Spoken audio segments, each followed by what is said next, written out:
नमस्कार दोस्तों, स्वागत है आपका मेरे YouTube चैनल सेलर एंकर पे। कैसे हो दोस्तों आप सब? आशा करता हूँ आप सब ठीक होंगे।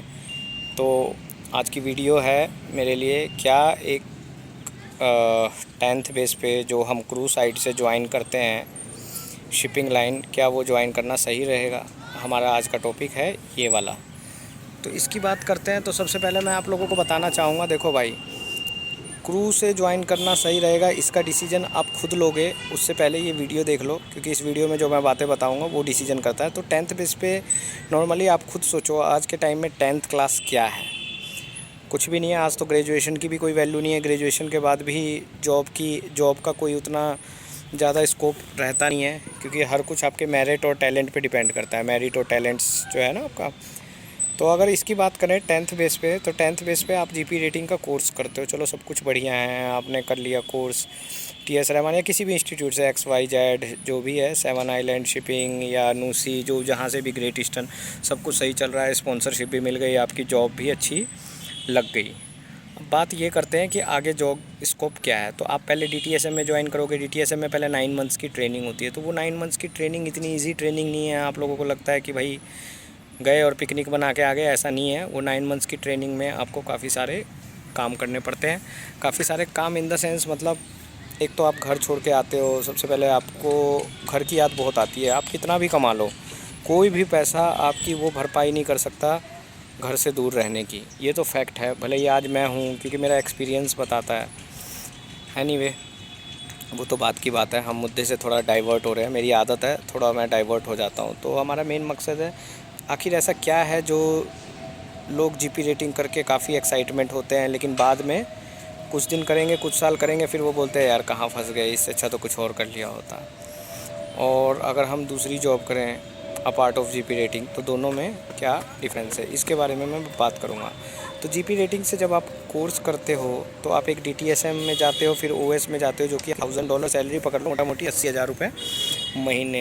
काफ़ी अच्छी सैलरी है। इतनी तो भाई ग्रेजुएशन करके भी नहीं मिल रही है, तो एक 10th बेस वाले को इतनी क्यों मिल रही है? तो इसका रीज़न है, आप घर से दूर हो, ठीक है, आप समुंदर में हो, जहाज़ में रोलिंग पिचिंग है, जहाज़ में काम है, आपके ऊपर मेंटली प्रेशर है, काफ़ी सारा आपको एक साथ काम मिलता है। चलो कोई बात नहीं, काम भी हमने कर लिया। तो हम फाइनेंस के बारे में बात करते हैं। फाइनेंस, जिसके लिए मोस्टली सब कहने वाली बात है कि भाई हमें यहाँ घूमेंगे, वहाँ घूमेंगे, उन सब तो बात की बात है।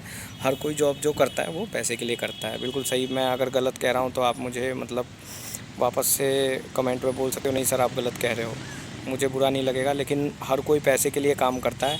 दूसरा, आपको अगर 80,000 बहुत लग रहे हैं तो आप कैलकुलेट करिए, अगर आप साल में 9 महीना काम कर रहे हो, तो 9 महीना काम करने के बाद भाई जो कंटिन्यू दिन रात सैटरडे संडे मेंटली 9 मंथ्स काम कर रहा है, उसके बाद कुछ दिन घर पे भी बैठेगा। तो आपने 5-6 महीना मान लो आप घर पे बैठ गए, ठीक है, घर पे बैठ गए। घर पे बैठने के बाद आपकी जो ये है सैलरी है, 15 महीने हो गए, तो 15 को 80 से डिवाइड कर दो आप। मतलब मोटा मोटी अगर आप कहोगे तो आपकी सैलरी हो जाएगी 45,000 के आसपास, 45,000 पर मंथ। और वो भी बचते नहीं है, क्योंकि आप काफ़ी दिनों बाद आते हो, तो आपकी एक्सपेक्टेशंस बहुत हाई होती हैं, बहुत कच्चे हो जाते हैं। तो आप 40 to 45,000 पे आ गए। एंड इसमें भी आप बाहर रहे, घर से दूर रहे, काफ़ी रहे, तो ये डिफरेंस है। अगर वही आप 10th बेस पे, मान लो जैसे सपोज दैट आपने 10th कर ली, उसके बाद कोई गवर्नमेंट जॉब निकलते, तो जैसे अभी एक पोस्टमैन की भर्ती आई है, डाकिया की भर्ती की वैकेंसी आई है, तो जिसकी एवरेज सैलरी उसमें 30 to 35,000 बता रहे हैं। तो 35,000 देखो, गवर्नमेंट जॉब है, जॉब सिक्योर्ड है, आपको कोई निकाल नहीं सकता। आप के काफ़ी सारी बेनिफिट्स भी हैं। आप घर में हो, सैटरडे संडे छुट्टी है, उसके अलावा भी काफ़ी जो लीव्स हैं, होली दिवाली, काफ़ी सारे लीव्स हैं। तो और आप फैमिली के साथ हो, वैकेशंस में अपने किड्स के साथ हो, अपने माता पिता के साथ हो, अपने फ्रेंड्स के साथ हो। तो ये डिफरेंस है दोस्तों। यहाँ पे आप दिवाली के दिन भी शिप, मान लो आपका जा रहा है कहीं, US जा रहा है या चाइना जा रहा है, आप वहाँ पे स्टेशन में बिज़ी हो, या आप चिपिंग पेंटिंग कर रहे हो, आपको छुट्टी नहीं मिल पा रही है, पोर्ट पे हो, आप पोर्ट वॉचेस कर रहे हो, या फिर आप कोस्टल वाटर में हो, आप नेविगेशन वॉच कर रहे हो, तो बहुत अखरता है यार, बहुत अखरता है। जब दिवाली या होली में हमें काम करना पड़ता है ना, हम इंडियन है ना भाई, दिवाली हमारे लिए बहुत बड़ा फेस्टिवल है। कोई कितना भी पैसा हो, कितना भी ये आप कमा लो, पर वो कमी कभी नहीं खल सकती जो ऐसे फेस्टिवल में जब हमें काम करना पड़ता है। तो दोस्तों ये फ़र्क होता है एक सेलर्स की लाइफ का और एक बाहर की लाइफ का। तो अब आप मुझे खुद बताइए इसका आंसर, क्या जीपी रेटिंग करना सही है? गलत में कुछ नहीं है, लेकिन अगर आपके अंदर टैलेंट है आप थोड़ा और पढ़ सकते हैं।